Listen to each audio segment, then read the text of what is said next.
Hello बच्चों, कैसे हैं आप लोग। उम्मीद है आप लोग अच्छे होंगे। इससे पहले आप लोगों का आज की कक्षा में स्वागत है। आज हम लोग हमारा परिवेश में पाठ 4 आओ मिलकर खेले खेल का एक प्रकरण स्थानीय खेल के बारे में बातचीत करेंगे। बच्चों, आज जो हम पाठ पढ़ेंगे उसके बाद आप लोग स्थानीय खेल के बारे में जान जाएंगे और बहुत सारे खेलों को खेलना भी सीख जाएंगे। हालांकि पहले से ही आप लोग काफ़ी सारे खेलों को खेल चुके हैं। चलिए हम लोग आज के प्रकरण की शुरुआत करते हैं। सबसे पहले आप लोगों को बच्चों पीपीटी पे दिखाई दे रहा होगा कि विभिन्न प्रकार के खेल की पीपीटी बनी हुई है। ये खेल हम आपको पढ़ा चुके हैं, आप लोग पहचान गए होंगे क्या होगा। ये है शतरंज। ये इंडोर गेम है या आउटडोर गेम है, सोच के बताइए। ये इंडोर गेम है क्योंकि हम इसको घर के अंदर कहीं पर भी बैठकर खेल सकते हैं। अब इस खेल को देखिए, ये कौन सा है। इन्होंने हॉकी स्टिक ले रखी है और बॉल को मार रहे हैं। तो ये मैदान में खेला जाने वाला खेल है कि कमरे के अंदर खेला जाने वाला खेल है। आप लोग को मालूम है ना, ये मैदान में खेला जाता है, तो ये बाहर खेले जाने वाला खेल है जिसको हम आउटडोर गेम्स कहते हैं। अब बच्चों ज़रा इस गेम की तरफ देखिए। कभी क्या आपने इस तरीके के गेम्स को देखा है?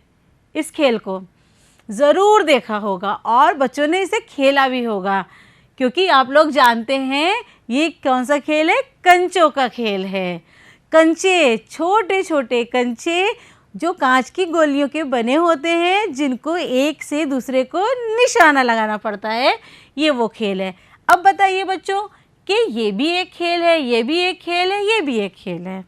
अब इन तीनों में अंतर क्या हो सकता है, आज हम इसी पर चर्चा करेंगे कि ये इंडोर गेम है जो अंदर खेला जाता है, ये आउटडोर गेम है जो हमें इसके लिए में बड़े मैदान की आवश्यकता होती है, और ये हमारा खेल जो है वो भी हम छोटी सी जगह पर आंगन में भी खेल सकते हैं या बाहर मैदान में भी खेल सकते हैं।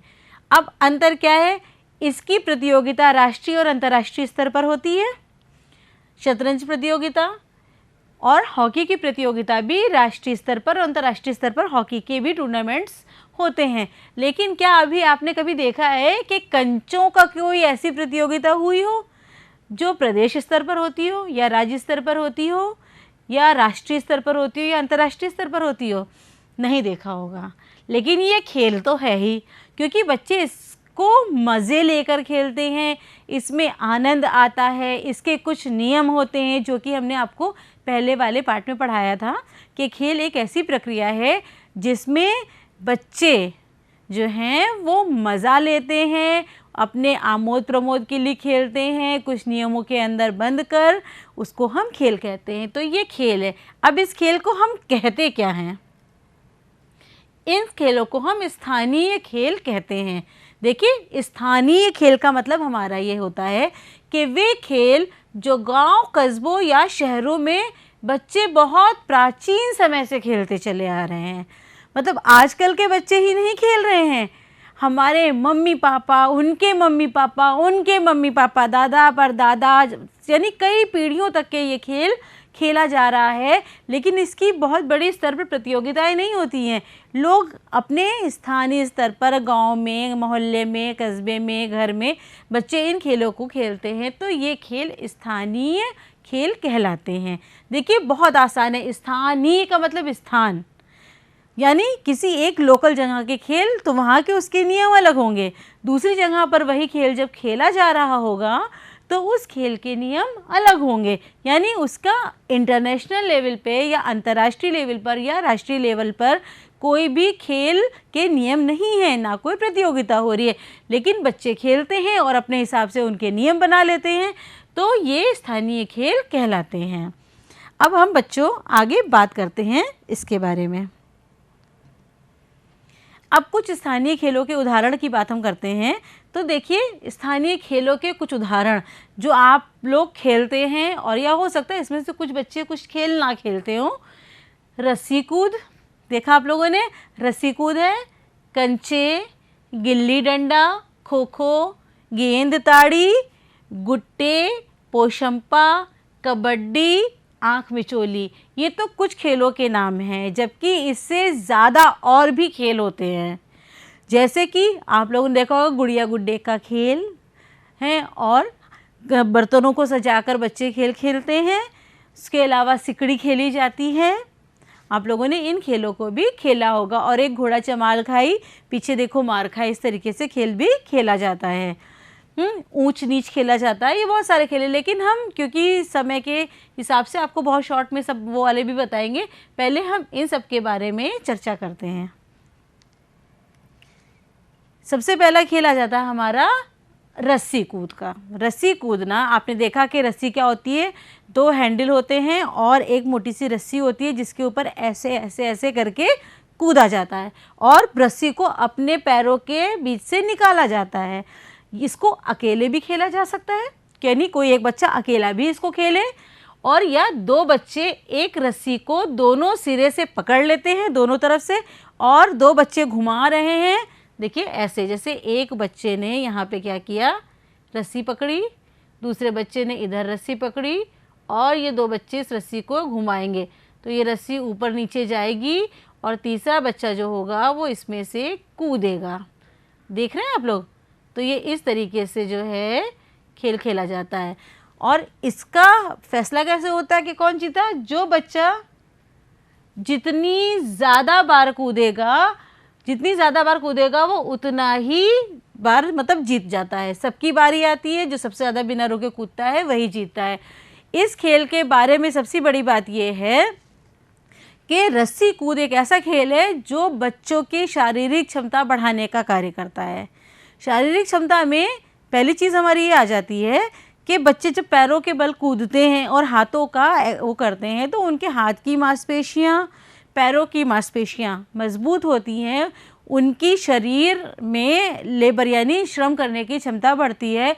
और तीसरी चीज़, जब वो श्रम करने की क्षमता उनकी बढ़ती है तो उनका स्टैमिना यानी बॉडी का कार्य करने की क्षमता भी बढ़ जाती है, और उनका जो हाथों का पैरों का कोऑर्डिनेशन होता है यानी एक समायोजन होता है कि रस्सी नीचे जैसे आएगी वो देख रहे हैं अपनी आँखों से, और अपने हाथों से जब कूद रहे हैं तो उनको मालूम है कि जैसे रस्सी नीचे आने वाली है हमें तुरंत कूद जाना है।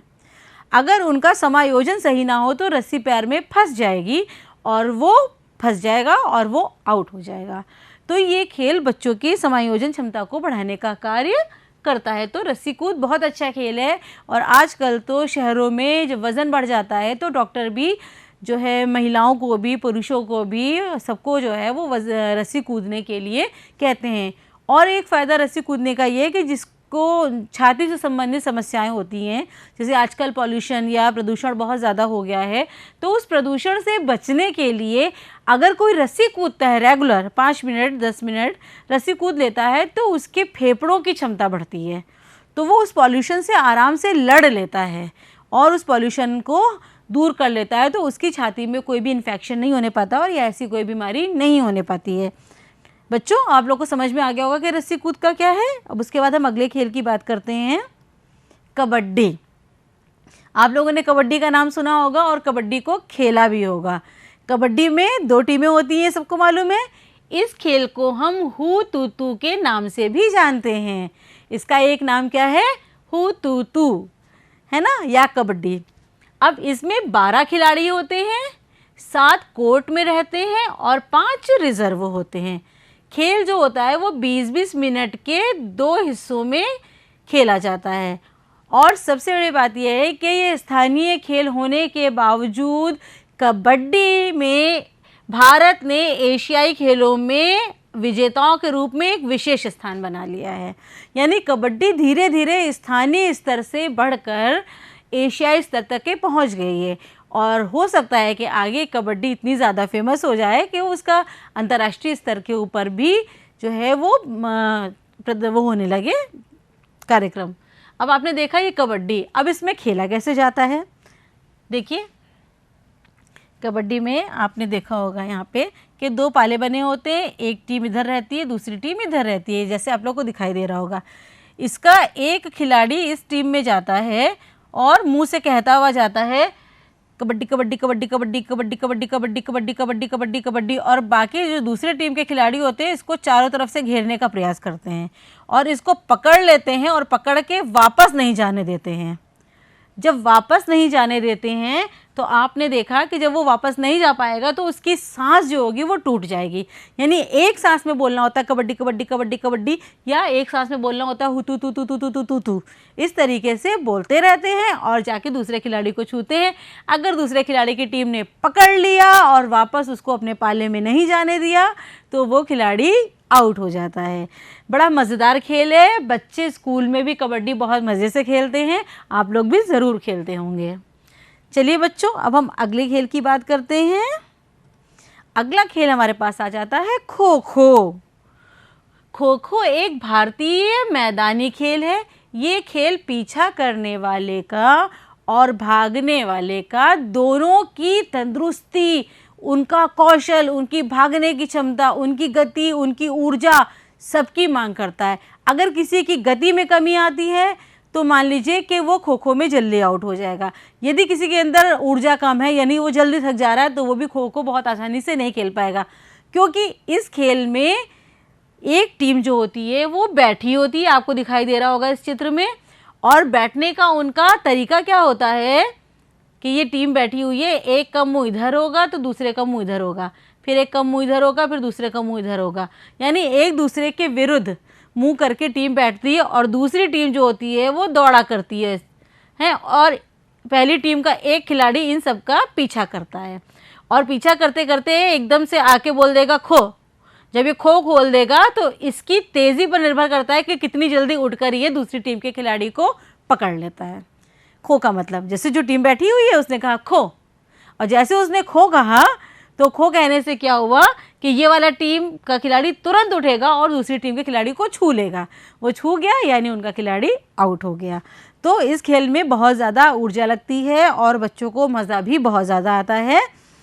तो ये हो गया आपका खो खो। हम लोग स्कूल में बच्चों को अक्सर क्या करते हैं, स्कूल में खो खो ज़रूर खिलाते हैं, क्योंकि ये बच्चों की शारीरिक क्षमता और उनकी तुरंत कार्य करने की क्षमता बढ़ाने का कार्य करता है।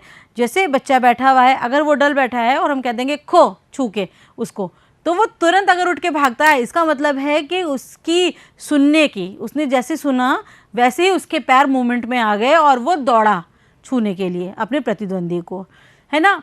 तो बच्चे जो नहीं सुनते हैं, अगर उनको हम ये खेल खिलाएं और ये खिलाएं तो उनकी ये समायोजन क्षमता तेज़ी से बढ़ जाती है। तो बच्चों, आपको खो खो के बारे में पता चल गया होगा।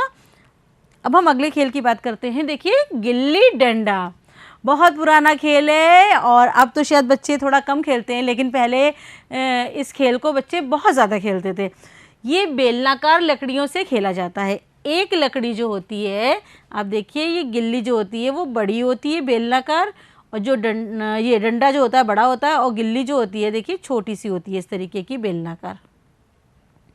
इस डंडे से इस गुल्ली को मारा जाता है, यानी एक वो मारेगा, ऐसे करके मारते हैं और जब वो गुल्ली उछलती है तो उसी डंडे से उसको मार दिया जाता है, और जो दूसरा साथी होता है वो उस गुल्ली को कैच कर लेता है।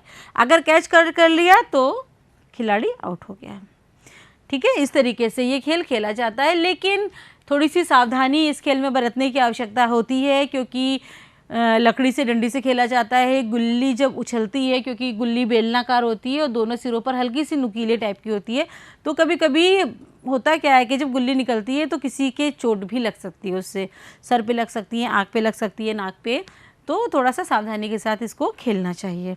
बच्चों, ये बहुत मज़ेदार खेल है और ये इतना आसान नहीं है जितना देखने में लग रहा है, क्योंकि गुल्ली को उछालना और जब गुल्ली उछले तो उसको शॉट मारना जो है, उसमें आपका कोऑर्डिनेशन बहुत ज़्यादा ज़रूरी है कि आप किस तरीके से उछालते हो, तुरंत आपका हाथ जो है वो गुल्ली पर चला जाए ताकि गुल्ली आगे बढ़ जाए, जैसे बैट से हम बॉल को मारते हैं। बच्चों, फिर नेक्स्ट खेल हमारा आ जाता है, बड़ा मज़ेदार खेल है ये, विष अमृत। मैंने तो अपने बचपन में इसको बहुत ज़्यादा खेला है। अब विष अमृत में देखिए, जैसे आपको दिखाई दे रहा है, ये दो बच्चे हैं, ये बच्चा उसके सर पे हाथ रख कर बोल रहा था विष। अब ये बैठी हैं तो ये बैठी ही रहेंगी जब तक कि इनके और साथी इनके पास आकर इसको छूकर अमृत ना बोल दें। यानी एक बनता है इसमें छूने वाला, जिसे हम लोग डैन कहते हैं, वो डैन है, और ये बाकी सारे बच्चे भाग रहे हैं, ये सबको छूने की कोशिश कर रहे हैं। अब ये जब सबको छूने की कोशिश करेंगे तो जिसके पास पहुंचेंगे, अगर वो खड़ा खड़ा छू गया तो वो आउट हो गया और वो डैन बन जाएगा। लेकिन अगर वो नहीं छू पाया और उसके छूने से पहले ही खिलाड़ी बैठ गया तो ये बोल देगा विश। अब वो तब तक के बैठा रहेगा, तब तक के बैठा रहेगा जब तक कि कोई दूसरा खिलाड़ी आकर उसको अमृत ना बोले। देखिए, इस खेल में कई बच्चे एक साथ खेल सकते हैं। एक बच्चा बाकी बच्चों को छूने की कोशिश करता है। उसको छूने से पहले अगर बच्चा बैठ जाता है तो उसको विश बोल देता है और बैठे हुए बच्चे को बाकी साथी अमृत बोलकर उठाने की कोशिश करते हैं। और जब तक कि अमृत बोलकर उठाने की कोशिश करते हैं तो क्या होता है, ये जो डैन है ये बाकी बच्चों को छूने की कोशिश करता है, मतलब बचा रहे हैं। सारे लोग इसको उठाने की कोशिश कर रहे हैं और ये इसको उठने नहीं देना चाह रहा है और बाकी साथियों को पकड़ रहा है। तो बड़ा मज़ा आता है कि एक जो है वो सबको छूने की कोशिश भी कर रहा है और साथ में बैठे वाले को उठाने की भी कोशिश कर रहा है कि वो उठने भी ना पाए और बाकी वाले भी छू जाएं। तो जो हमारा डैन बनता है उसके पास काम बहुत ज़्यादा हो जाता है ना। तो ये बहुत मज़ा आता है। तो जो डैन बनता है वो डैन बनना नहीं चाहता है क्योंकि उसका दिमाग चार तरफ लगने लगता है। अरे कि इधर में उसको भी छूना है, मुझे इसको भी छूना है और इसको उठने भी नहीं देना है। उसको भाग के फट से आना होता है कि कोई अगर इस खिलाड़ी के पास पहुंच जाएगा तो इसको अमृत बोल के इसको भी उठा देगा। तो ये खेल हो गया बच्चों आप लोगों का विश अमृत। अब हम आगे बात करते हैं अगले खेल की, कुश्ती। कुश्ती देखिए, ये अति प्राचीन खेल कला और मनोरंजन का साधन है। ये जब राजा महाराज होते थे तो उस समय भी राजा महाराज कुश्ती दंगल का प्रोग्राम रखते थे क्योंकि वे एक मनोरंजन का साधन है और उनको मज़ा आता था कि इसमें कौन पहलवान जीत रहा है या कौन हार रहा है। ये प्रायः दो व्यक्तियों के बीच में ही होता है। इसमें खिलाड़ी अपने प्रतिद्वंदी को पकड़कर एक विशेष स्थिति में लाने का प्रयत्न करते हैं। अब मान लीजिए यहाँ पर कि एक खिलाड़ी हमारे ये है और दूसरा खिलाड़ी हमारा ये है, दोनों एक दूसरे के आमने सामने हैं। अब होगा क्या, इन दोनों के बीच में जब कुश्ती होगी तो मान लीजिए इसने इसको पटक दिया और जब ये पटक दिया इसको तो ये नीचे गिर गया और दबा दिया इसको। अब जब ये नीचे गिर गया और कुछ समय तक के ये असहाय हो गया और ये खड़ा नहीं हो पाया। जब ये खड़ा नहीं हो पाया तो रेफरी जो होता है वो 3 तक गिनता है और 3 तक गिनने पर अगर ये वाला प्रतिद्वंदी खड़ा नहीं हुआ तो यानी ये जीत गया और ये हार गया। यानी एक विशेष स्थिति में लाने का, यानी एक दूसरे को पकड़कर गिराना और ऐसे गिराना कि वो कुछ समय तक के उठ ना पाए। ये कहलाता है कुश्ती में हार जीत का नियम। कुश्ती तो अब राष्ट्रीय स्तर पर भी खेली जाने लगी है, लेकिन ये स्थानीय स्तर पे खेली जाती थी, इसलिए इसको हम स्थानीय स्तर की श्रेणी में भी रखते हैं। तो बच्चों, आप लोग को कुश्ती समझ में आ गई होगी। अब हम आगे बात करते हैं बच्चों गेंद ताड़ी की।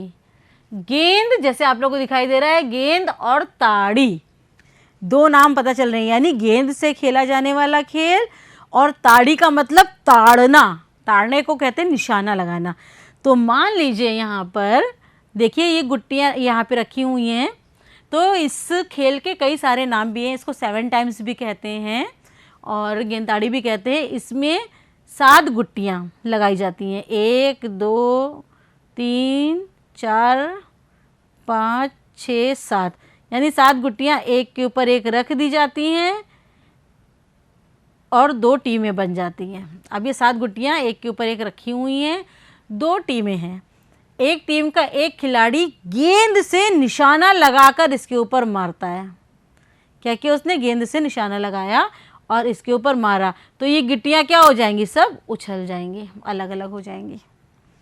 पहला काम हो गया। अब जब गुट्टियाँ उछल गई सातों, तो दूसरी टीम के खिलाड़ियों को करना क्या होता है कि उन गुट्टियों को ढूंढ कर जो उछल गई हैं और लाकर वापस एक के ऊपर एक रखना होता है। एक ने रखी, दूसरे ने रखी, तीसरे ने, और इस बीच में जो पहली वाली टीम है जिसने गुट्टियों को फोड़ा था, वो बॉल से उन खिलाड़ियों के ऊपर मारने की कोशिश करता है जो उन गुट्टियों को लगा रहे होते हैं, यानी दोबारा से जमा रहे होते हैं। तो ताड़ना मतलब निशाना लगाना, इसमें जो है हल्की बॉल से खेला जाता है ताकि चोट ना लगे किसी बच्चे को ज़्यादा। और अगर दूसरी टीम ने जल्दी से सातों गुट्टियाँ लगा ली तो टाइम देखा जाता है कि कितनी जल्दी लगा ली या कितने खिलाड़ी आउट हो गए। जितने खिलाड़ियों को चोट लगती है वो खिलाड़ी आउट होते चले जाते हैं। तो बड़ा मज़ेदार खेल होता है ये। गेंदताड़ी हम लोगों ने भी बचपन में बहुत खेला है। इसको 7 टाइम्स के नाम से भी जाना जाता है। देख लीजिए एक बार फिर से, यहाँ एक बॉल से 7 पत्थरों को गिराना होता है जो एक के ऊपर एक रखे होते हैं। इनमें 2 टीमें भाग लेती हैं। एक टीम का खिलाड़ी इन पत्थरों को गिराता है और बाकी सब खिलाड़ी उन पत्थरों को दोबारा जमाने की कोशिश करते हैं। इस बीच दूसरे टीम के खिलाड़ी बाकी लोगों को बॉल से मारने की कोशिश करते हैं और बॉल पटापट मारते हैं। तो खिलाड़ियों को बचना भी होता है और पत्थरों को लगाना भी होता है। तो बड़ा मज़ेदार खेल होता है ये, इसमें भी बहुत मज़ा आता है। अब देखिए हमारा आ गया नेक्स्ट खेल कंचे। कंचे जो होता है ये एक परंपरागत खेल है।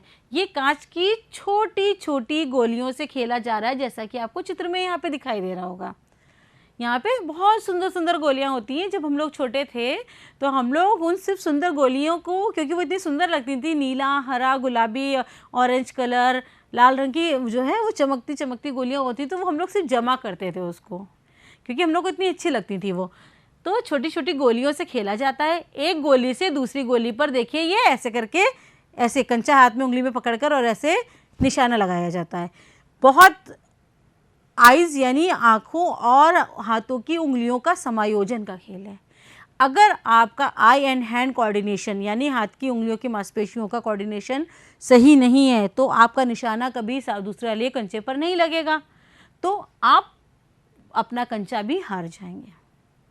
लेकिन अगर आपका निशाना सही है और आपका ये कंचा इस कंचे पर लग गया, मान लीजिए ये कंचा ये है और आपने इधर से निशाना लगाया, ये इसको टच कर गया तो ये कंचा आपका हो गया, यानी आपने ये कंचा जीत लिया।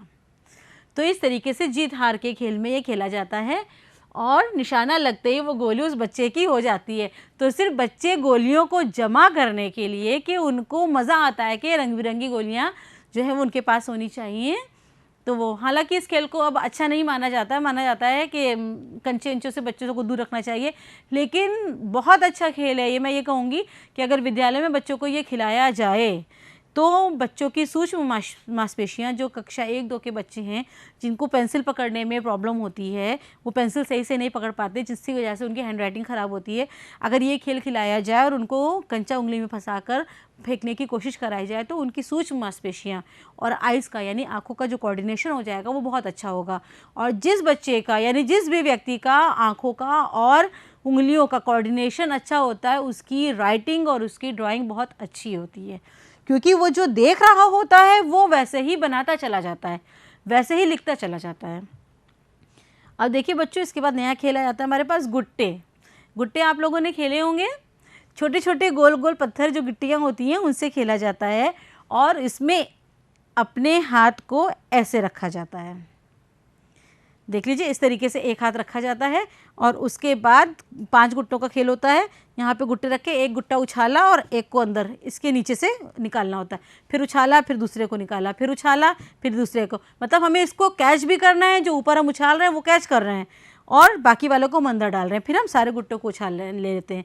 तो ये दोनों हाथों की आपका कोऑर्डिनेशन यानी टाइमिंग क्या है कि आपका गुट्टा कितनी देर उछल रहा है और कितनी देर में आप उसको दूसरे पार ले जा रहे हैं, उस पर डिपेंड करता है। देखिए इसे छोटे छोटे गोल गोल पत्थरों से खेला जाता है। दाएं हाथ से गुट्टा उछाला जाता है और बाएं हाथ को घर के आकार में रख कर उसके नीचे से गुटके निकाले जाते हैं। फिर सबको एक साथ एक हाथ से एक गुटका उछाल कर उठाना होता है। ये खेल इतना मज़ेदार होता है कि गर्मी की छुट्टियों में बच्चे अक्सर घर में बैठकर किसी भी किनारे पर कहीं पर भी बैठकर इन गुट्टों के खेल को खेलते हैं। तो अब हम नेक्स्ट खेल पे आ जाते हैं, पोशंपा। देखिए पोशंपा खेल बड़ा मज़ेदार है। 2 बच्चे ऐसे एक दूसरे का हाथ पकड़ लेते हैं, जैसे आपको चित्र में यहाँ पे दिखाई दे रहा होगा, ये देखिए हैं, और बाकी बच्चे होते हैं वो इसके बीच में से ऐसे ऐसे गुजरते हैं और जो बच्चे होते हैं वो ऐसे गाना गाते हैं, पोशंपा भाई पोशंपा, डाकुओं ने क्या किया, 100 रुपए की घड़ी चुराई, अब तो जेल में जाना पड़ेगा, जेल की रोटी खाना पड़ेगा, जेल का पानी पीना पड़ेगा, एन मैन चैन, चैन कहते ही क्या होता है, ये जो बंद है इसको बंद कर लिया जाता है, और जो खिलाड़ी इसके अंदर फंस गया, मान लीजिए ये लड़की इसके अंदर फंस गई तो ये आउट हो गई। तो पोशंपा बहुत भी मज़ेदार खेल है, बच्चे अक्सर स्कूलों में या अपने घर में खेलते हैं। नेक्स्ट देखिएगा, आँख मिचोली। आँख मिचोली जैसे कि हमको नाम से पता चल रहा है कि आँख पर पट्टी बांधकर खेला जाने वाला खेल है। इसमें एक प्रतिभागी की आंखों पर पट्टी बांधी जाती है, उस साथी को दूसरों को पकड़ना होता है और पकड़े जाने पर दूसरे खिलाड़ी को इसी प्रकार से करना पड़ता है जो पकड़ लिया गया।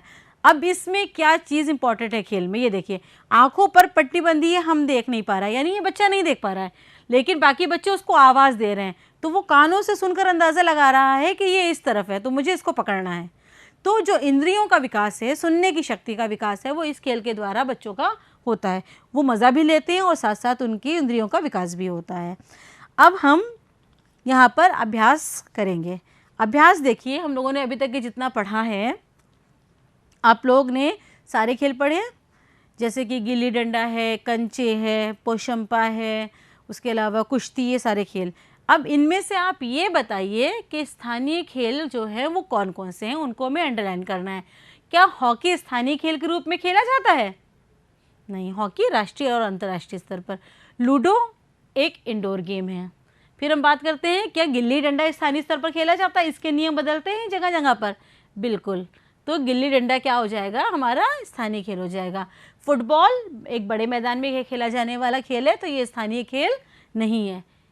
कंचे के नियम भी बदलते हैं एक जगह से दूसरी जगह जाने पर। उसके अलावा कैरम इंडोर गेम हो गया। पोशंपा एक स्थानीय खेल है। घुड़सवारी बड़े मैदान में खेला जाता है। खो खो एक स्थानीय खेल है। तो हमने देखा ये स्थानीय खेलों को रेखांकित करने का कार्य किया। बच्चों, अब इसके बाद मैं आप लोगों को धन्यवाद दूं, इससे पहले मैं आप लोगों से ये कहना चाहूँगी कि कोई भी खेल आप लोग खेलिए, लेकिन कभी भी ये मत सोचिए कि आप सबसे अच्छा खेलते हैं, क्योंकि अहंकार एक ऐसी भावना है जो आपको सबसे ज़्यादा अच्छा बनाने के बावजूद भी हरा सकती है। तो बच्चों, उम्मीद है कि आपको आज का प्रकरण स्थानीय खेल पसंद आया होगा और आप लोग अपने घर में स्थानीय खेलों के बारे में बात करेंगे। तब तक के लिए आप लोग जो है अपनी कार्यपुस्तिका में, अपनी किताब में दिए गए प्रश्नों को हल करने की कोशिश कीजिएगा। और इसी के साथ आप लोगों को बहुत बहुत शुभकामनाएं और धन्यवाद। मैं फिर मिलूँगी आप लोगों से अगले प्रकरण में।